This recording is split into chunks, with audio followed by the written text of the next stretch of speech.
Hi అండి, welcome back to my channel. Dasara Navaratri స్పెషల్గా ఈరోజు పెసరపప్పు పాయసం చేసుకుంటున్నాను. ఆల్రెడీ కడాయి పెట్టుకున్నాను. దాంట్లో 1 కప్పు పెసరపప్పు వేసుకున్నానండి. నేను డ్రై రోస్ట్ చేసుకుంటున్నాను దాన్ని, ముందుగా నెయ్యి వేయలేదు. కొంచెం కలర్ చేంజ్ అయిన తర్వాత నేను దీన్ని కుక్కర్లో వేసాను. కుక్కర్లో వేసి కడిగి ఒక 2 విజిల్స్ వచ్చేలాగా ఉంచి పెడతానండి. పెసరపప్పు పాయసం చాలా సింపుల్గా తొందరగా అయిపోతుందండి. ప్రసాదానికి చాలా బాగుంటుంది ఇది. ఇప్పుడు దీన్ని ప్రెషర్ కుక్కర్ పెట్టేసుకున్నాం కదా, 2 విజిల్స్ వచ్చిన తర్వాత ఆగుదామండి. తర్వాత ఇందులో బెల్లం తురిమి పెట్టుకుందాము. 1 కప్పు పెసరపప్పుకి 1 కప్పు బెల్లం వేసుకుంటాను. దీనికి కావాలంటే మీకు కొంచెం కావాలంటే ఎక్కువ వేసుకోవచ్చు, టేస్ట్ అలా బాగుంటుంది. నేను 1 కప్పే వేసుకున్నానండి. ప్యాన్లో 1 కప్పు బెల్లం వేసి కొంచెం వాటర్ వేస్తాను, అది మెల్ట్ అయ్యేలాగా. మరి ఎక్కువ పాకం ఏం తీసుకురానండి, దీన్ని కొంచెం కరిగితే చాలు. ఇది కరిగిపోయిన తర్వాత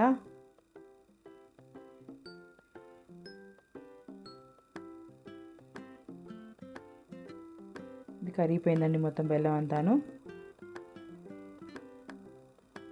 ఇప్పుడు స్టవ్ ఆపేసుకుందాం, మరి పాకం ఎక్కువైపోతుంది, ముదురు పాకం అయిపోతుంది మళ్ళీ. ఇప్పుడు ప్యాన్లో నెయ్యి వేసుకుందామండి. కొంచెం మెల్ట్ అయిన తర్వాత జీడిపప్పు, బాదం పప్పు వేసుకున్నాను. కొంచెం గోల్డెన్ కలర్ వచ్చేలాగా ఫ్రై చేద్దాము. ఫ్రై అయిపోయినాయి. ఇప్పుడు కిస్మిస్ వేసుకున్నానండి కొన్ని.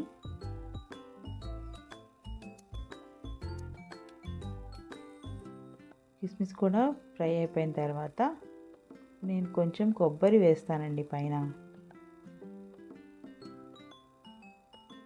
కొబ్బరి కొంచెం చిన్న కప్తో తీసుకున్నాను అంతే, ఎక్కువ యాడ్ చేయటం లేదు.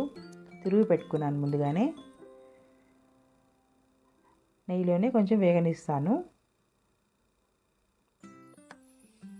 ఇప్పుడు వేగిపోయిందండి కొబ్బరి అంతా కూడా కలిసి.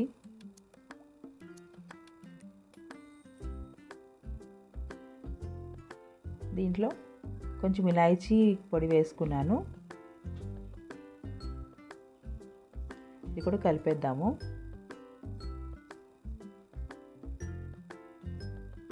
తర్వాత రెడీ చేసుకున్న బెల్లం పాకం ఉంది కదండి, బెల్లం పాకం వడపోసి పెట్టుకున్నానండి రెడీగానే, మట్టి ఉండకుండా ఉంటుంది కదా.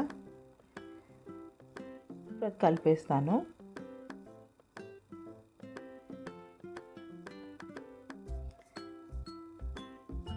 ఇదంతా కలిపేసాక ఇందాక రెడీ పెట్టుకున్న పప్పు ఉంది కదా, దాన్ని దీంట్లో మిక్స్ చేసేస్తానండి అంతా. కలిపేసి కుక్ చేసుకుందాము కొంచెం సేపు.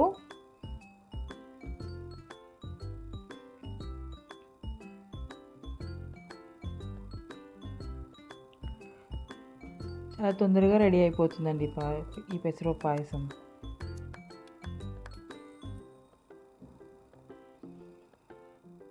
కొంచెం వాటర్ అంతా అబ్జర్వ్ అయిపోతుంది, ఆ తర్వాత ఆపేసుకోవచ్చండి.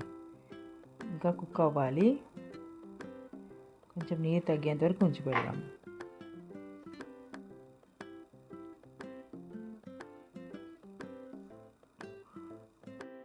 ఇప్పుడు నీరు తగ్గిపోయిన తర్వాత కొంచెం దీంట్లోకి నేను కుంకుమ పువ్వు యాడ్ చేసుకుంటానండి, పించ్ ఆఫ్.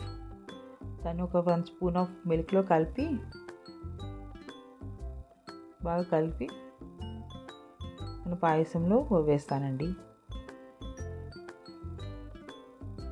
ఇప్పుడు మన పాయసం రెడీ అయిపోయింది. సో దాంట్లో కలిపేస్తాను. ఫ్లేవర్ చాలా బాగుంటుందండి, టేస్ట్ చాలా బాగుంటుంది కుంకుమ వేస్తే.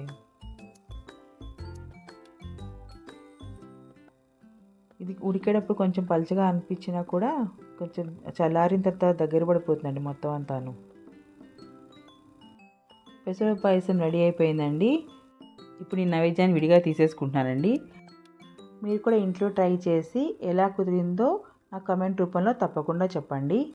మరొక దసరా స్పెషల్ ఐటెంతో రేపు మళ్ళీ కలుద్దాం. బాయ్ అండి.